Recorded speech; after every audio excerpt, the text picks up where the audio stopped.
Back in February, Wenatchee was the site of protests over the Trump administration's efforts to reduce staffing in the U.S. Forest Service. Nearly 7,500 employees have been cut from the agency either by firings or pressure to resign ahead of future layoffs, including at least 500 Forest Service employees in the Pacific Northwest. In a Senate Appropriations Committee hearing Wednesday, Washington Senator Patty Murray grilled the Forest Service's top leader over its readiness to combat wildfires. So in terms of a mass firing, we did not have a mass firing. I'm talking about across the board, pushing people out, early retirement, Right, so doing all the things. Right, I just want to clarify. So we did have 2 rounds of that deferred resignation program, and that was about 4,200 people that left voluntarily. And then we had another...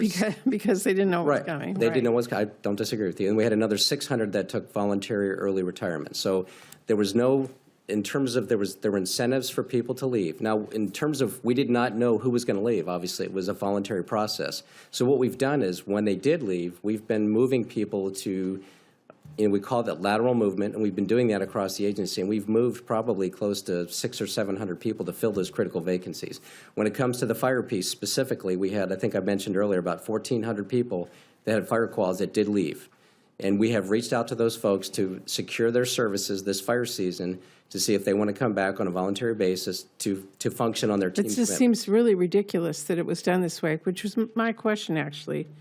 Was there an analysis done before this was all done to realize the impacts of these people that you're now trying to find and bring back?